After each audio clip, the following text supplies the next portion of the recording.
Hello friends, आज हम start करने वाले हैं DSSP स्पेशल एजुकेशन टीचर। और ये है हमारा कंटेंट 2018 का जो क्वेश्चन पेपर था उसका पोस्ट स्पेसिफिक जो सेक्शन है उसको हमने यहाँ पे सॉल्व किया है। यहाँ पे मैंने क्वेश्चंस ना लेके इनको जो वन लाइनर होते हैं उसकी तरह उन क्वेश्चंस को लिखा है और उनके आंसर्स दिए हैं। मेरे पास था पहले क्वेश्चन पेपर 2018 का, लेकिन पता नहीं कहाँ गया। लेकिन उस टाइम मैंने ये क्वेश्चंस उतार लिए थे और उनके आंसर्स भी वेरीफाई कर लिए थे। तो उसमें था कॉरस्पॉन्डेंस लर्निंग क्या होती है। An individual learning system that allow students to proceed at their own pace. Means अपने तरीके से, अपने मेहनत से जो इंडिविजुअल अपने आप लर्निंग सिस्टम अलाउ करता है, स्टूडेंट्स उसमें प्रोसीड करते हैं, तो वो क्या कहलाता है, कॉरस्पॉन्डेंस लर्निंग कहलाता है। मतलब कि जो स्टूडेंट्स हैं वो खुद अपने पेस से, अपनी स्पीड से उसमें सीखते हैं।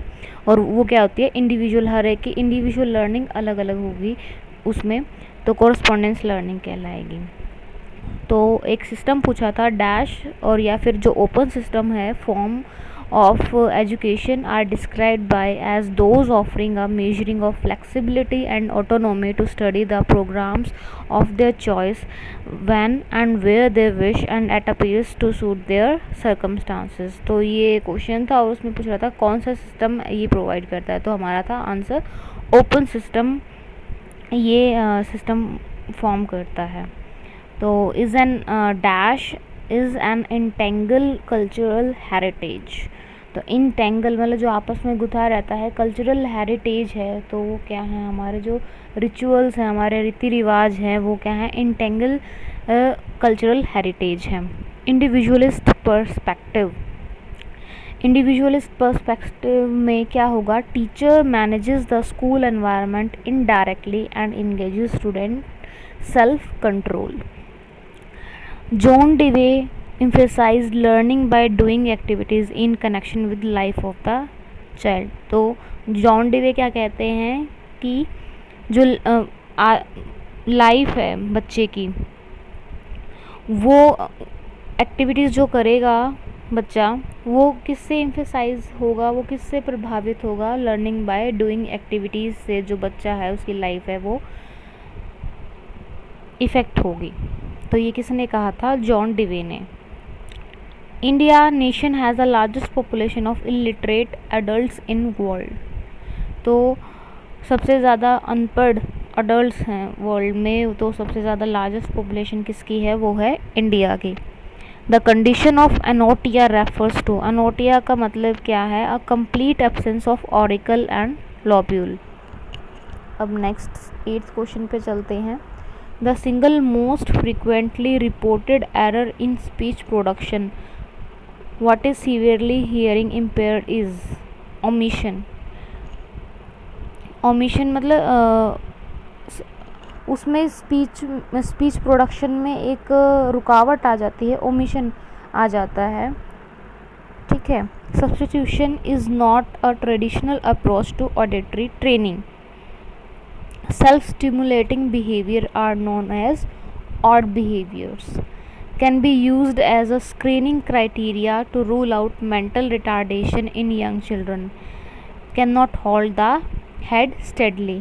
तो क्या है, जब हम किसी बच्चे को स्क्रीन करते हैं कि वो बच्चा मेंटली रिटार्डेड है या नहीं है, तो जो फर्स्ट स्क्रीनिंग क्राइटेरिया कहता है कि वो अपना हेड स्टेडली, जो नेक होल्डिंग होती है बच्चे की स्टार्टिंग में, जब 2-3 महीने तक बच्चा नेक होल्डिंग कर लेता है, तो अगर उसमें नेक होल्डिंग नहीं आती है तो हम जो फर्स्ट क्राइटेरिया होता है स्क्रीनिंग क्राइटेरिया, तो हम उसको मेंटल रिटार्डेशन यंग चिल्ड्रन में ये मान ले, चेक करने के लिए स्क्रीनिंग होती है ये, कि अगर वो नहीं कर पाता है, हेड स्टेडली होल्ड नहीं कर पाता है, तो कुछ चांसेस हैं मेंटल रिटार्डेशन के।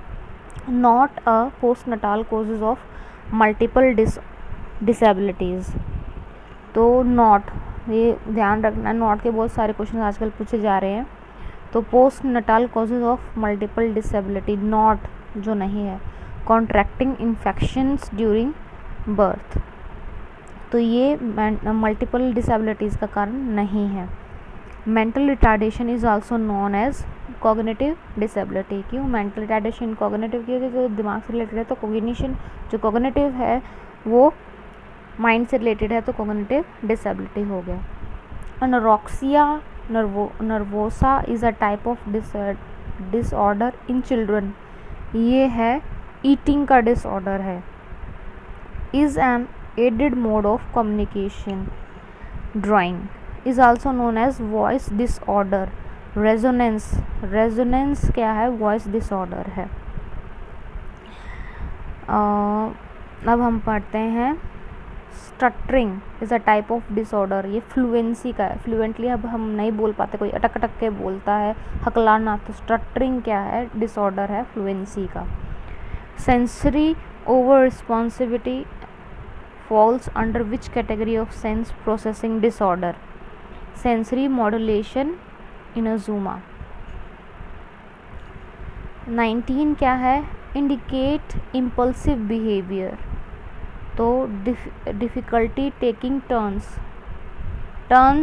ना ले पाना तो क्या है, impulsive behavior का इंडिकेशन है। disorganized behavior problem is marked by. Behaviour है वो ऑर्गेनाइज नहीं है, ये प्रॉब्लम है एक, और ये क्या है, पुअर टाइम मैनेजमेंट को दर्शाता है। A broad term use to describe all the method used to find out what happens as a result of using a specific intervention और practice is known as evaluation. Evaluation कह रही हूँ, evaluation. तो किसी भी चीज़ को कि ब्रॉड टर्म है ये इवैल्यूएशन, किस में हम फाइंड आउट व्हाट हैपन्स कि क्या हुआ था, किस स्पेसिफिक इंटरवेंशन क्या था, क्या प्रैक्टिसेस ली गई थी, तो वो क्या है, हमारा इवैल्यूएशन है।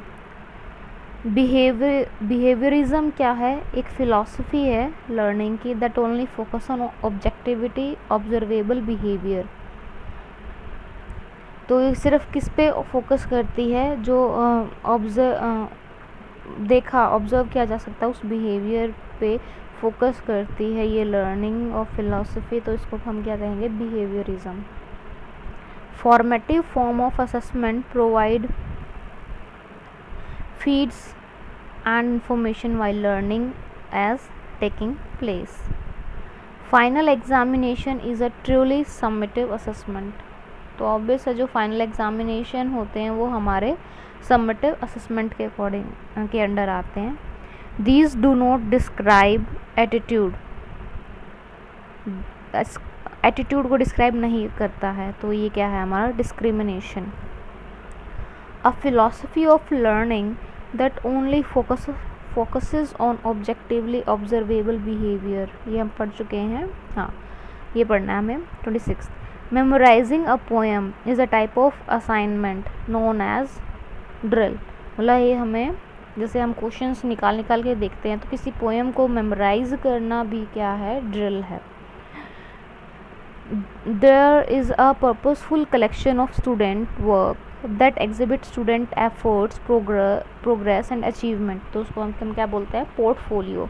एक बच्चे का एक पर्पसफुल कलेक्शन है, स्टूडेंट का वर्क है, जिसमें उसमें अपने एफर्ट्स डाल रहे हैं, उसकी प्रोग्रेस दिखती है हमें, उसने क्या अचीव किया है ये दिखता है, तो ये क्या है, हमारा पोर्टफोलियो है। अब आता है 28 a type of learning that is a healthy departure from the beaten track that discourages blind acceptance is also known as divergent thinking. Teacher who promotes divergent thinking in their classroom turn to this. तो जो teacher promote करते हैं divergent thinking को, वो अपने classroom में क्या करेंगे, इनकरेजेस इंडिपेंडेंट थिंकिंग को इनकरेज करेंगे। An important stage involve in critical reading is deciding whether the evidence supports the conclusion. तो क्रिटिकल रीडिंग में जो एक इम्पॉर्टेंट स्टेज है वो क्या है, डिसाइडिंग वेदर द एविडेंस, जो हमारे एविडेंस हैं वो हमारे कंक्लूजन को सपोर्ट कर रहे हैं या नहीं। A longitudinal record of a pupil's educational history is called a record. एक लॉन्गिट्यूडनल रिकॉर्ड है पीपल का, उसकी एजुकेशनल हिस्ट्री का, इस रिकॉर्ड को हम क्या बोलते हैं? Cumulative record. अब आता है हमारा 32, student performance that is first assessed in terms of marks and then transferred into letter grade is known as indirect. ठीक है, मतलब पहले तो उसने असेस कर लिया, उसको मार्क्स दे दिए और फिर उन्हीं मार्क्स को लेटर लाइक अगर उसने 90 किया है तो ए दे दिया, 90 प्लस किया है तो ए प्लस कर दिया। तो ये क्या है हमारा? इनडायरेक्ट उसकी परफॉर्मेंस को इंडिकेट कर रहा है। An individual's ability to use sensory feedback to guide physical movements is referred to as perceptual motor processing. An individual ability मतलब एक इंडिविजुअल की एबिलिटी है टू यूज़ सेंसरी फीडबैक, मतलब वो अपने सेंसेस से फीडबैक लेता है और अपने फिजिकल मूवमेंट्स को गाइड करता है। तो इसको हम क्या कहेंगे? Perceptual motor processing. Disorder of attention characteristics is described under learning disability. तो डिसऑर्डर ऑफ अटेंशन का अगर किसी को डिसऑर्डर है तो वो किस कैटेगरी के अंडर आएगा? लर्निंग डिसेबिलिटी के अंडर आएगा। There is not a common oral reading problem according to Salvia and Ysseldyke commission.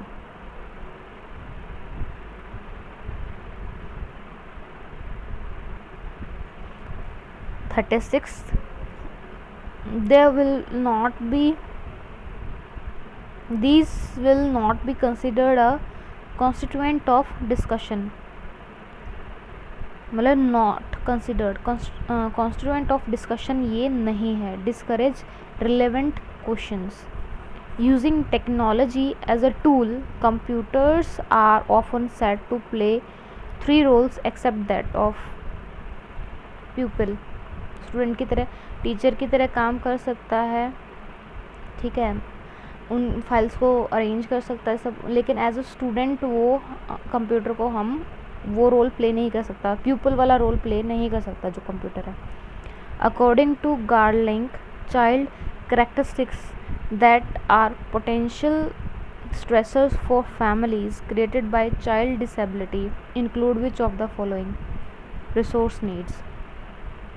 ठीक है, तो इनको बिल्कुल अच्छे से पढ़ें कि गार्लिक ने क्या कहा, या फिर ये स्टेटमेंट दे देंगे कि child characteristics that are potential stressor of family created by child disability include which of the following resources needs. ऐसा इसमें थोड़ा सा चेंज लगा कि ये स्टेटमेंट किसने कहा, तो गार्लिंक ने कहा।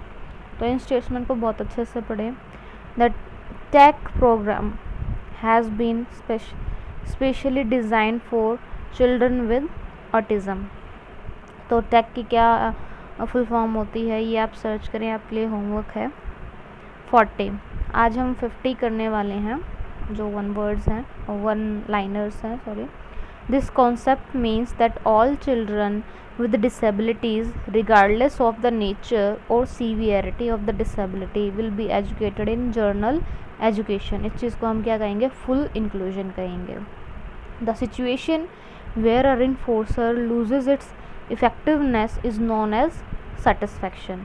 मतलब उसको रेनफोर्स को जो इफ़ेक्टिवनेस है जो उसका है वो अगर लूजेस हो जाता है, जो अगर हम किसी भी सिचुएशन में रेनफोर्स कर रहे हैं लेकिन वो उसका कोई इफ़ेक्ट नहीं हो रहा है, हम किसी को रेनफोर्समेंट दे रहे हैं कोई भी इफ़ेक्ट नहीं हो रहा है, तो इसका मतलब वो किस स्टेज पे आ गया है? सेटिस्फैक्शन की स्टेज पे आ गया है। When a behaviour is concisely exhibited in the hope that it will be initiated, this refer to as modeling. The pedagogy and teaching methodology for art education generally is activity based। obvious है art education में mostly क्या होती है? activity based learning होती है। What is the highest goal of any art form? self realization। ठीक है। 45 changes in the individual's thought, intelligence and language comprise which of the processor. तो क्या होगा? किस में चेंज आ रहा है? Cognitive. Disruptive behaviour disorder that is marked by hostile negative and refined behaviour is also termed which of the following? oppositional defiant disorder. The developmental principle that tends to proceed from head downward is known as cephalocoidal. ये मैंने पिछले video में भी बताया था कि longitudinal होता है, ये लॉन्ग से भी, सेफलोकॉइडल लॉन्ग से भी याद रख सकते हैं। 48 the first 2 weeks after conception is known as germinal. Maslow emphasized basic physical needs under which approach of psychology, humanism. According to Rasley racial classification, which of these descriptions best fit to Arya Dravidians? They mainly found in UP and Bihar. तो रेस्ले racial classification है ये, जो इसमें कुछ difficult like रेस्ले racial classification कितने होती हैं, ये कुछ हैं, इनको भी मैं सर्च करके आपके लिए एक वीडियो बना के डालूँगी। Which of this social institution is a unit of division discrimination inclusion while also promoting a strong community concise. तो इसको हम क्या कहेंगे? कास्ट। तो आज के लिए इतना ही, कल हम स्टार्ट करेंगे जो बाकी के क्वेश्चंस हैं। आप ऐसे ही मेरे चैनल से जुड़े रहिए, बिकॉज़ हम मोस्टली सैम्पल पेपर्स भी इसमें करेंगे, पोस्ट स्पेसिफिक क्वेश्चंस भी बहुत सारे करेंगे, और हमारा जो पार्ट ए है उसको भी करेंगे। अब मैं डेली वीडियोस डालूँगी, तो मेरे चैनल को सब्सक्राइब कर लें और वीडियोस देखें, उसको लाइक करें और चैनल को सब्सक्राइब करें एंड अपने फ्रेंड्स में शेयर करें। Thank you.